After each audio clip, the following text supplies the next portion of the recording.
Alors Disney vient de présenter à la CinemaCon 2026 son nouveau label Infinity Visions, pensé pour concurrencer directement IMAX.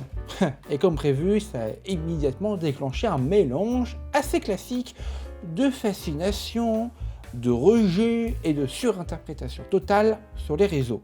Entre ceux qui annoncent déjà la fin du cinéma et ceux qui parlent de trahison artistique et ceux qui ont décidé que tout ce qui touche Disney devient automatiquement suspect, on est dans un grand classique du débat cinéma en ligne.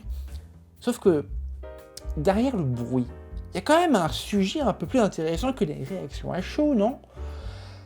Est-ce que c'est une vraie révolution ? Est-ce que c'est juste un repositionnement marketing ?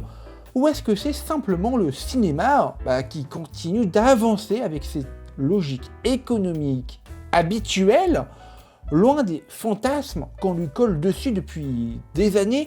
Eh bien écoutez, on va décortiquer tout ça calmement, point par point.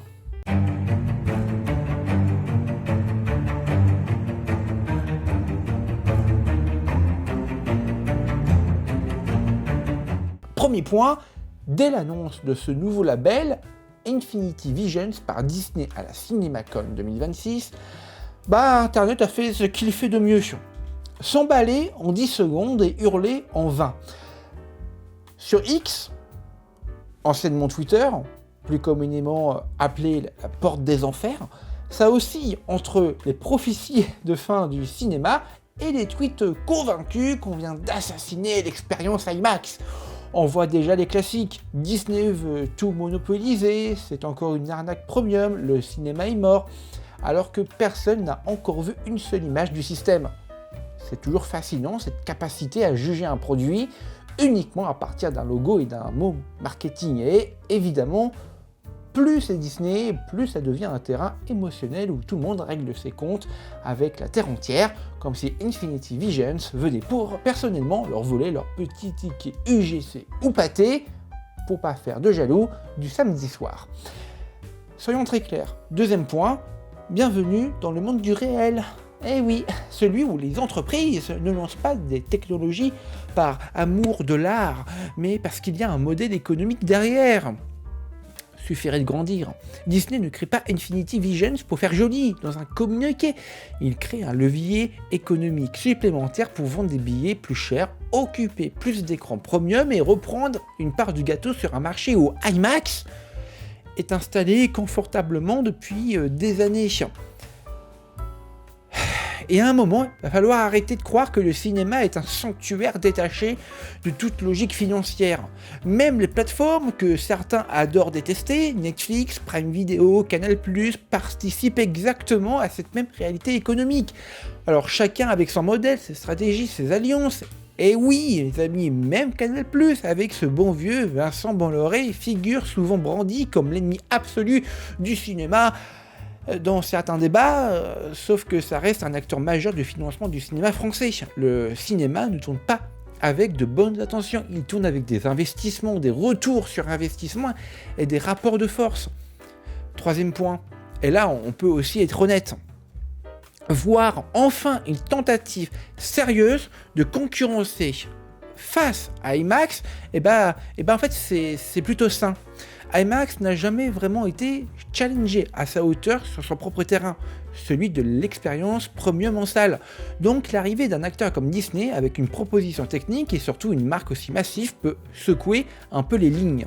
Et secouer les lignes dans un secteur parfois très verrouillé sur ses standards, ce n'est pas forcément une mauvaise nouvelle. Ça peut pousser IMAX à évoluer, ça peut pousser les salles à négocier différemment, ça peut même, dans le meilleur des cas, améliorer l'expérience globale du spectateur. La concurrence, quand elle est réelle, elle fait rarement du mal au public, bien au contraire. Nous avons d'ailleurs appris récemment qu'une centaine de salles seront équipées de Infinity Visions dès la sortie de Avengers Doomsday dès décembre prochain. Preuve qu'il y a un réel engouement derrière. Quatrième point, et c'est probablement celui qui déclenche le plus de débats inutiles, c'est pour le grand public. Et concrètement, ça changera pas grand chose. Les gens qui vont voir Avengers ou Dune 3 iront surtout au cinéma le plus proche, ou celui qui proposera la meilleure séance au meilleur horaire et au meilleur prix.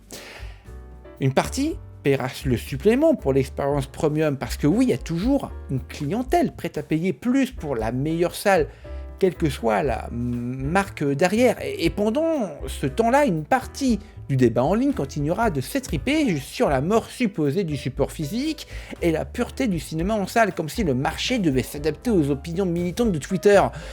À chaque fois qu'on rappelle que, dans les faits, la majorité du public veut juste voir un film dans de bonnes conditions sans se lancer dans une guerre idéologique, bah ça répond que le grand public, on s'en fout. Voilà, vis-à-vis de la petite classe là qui prennent tous leurs DVD, Blu-ray, machin. Sauf que non, justement, les studios, les exploitants, les plateformes, eux, ne s'en foutent pas du tout. Au contraire. Et puis, fondamentalement, 5e et dernier point. La vraie question, en fait, elle reste ouverte. Et vous me direz dans les commentaires.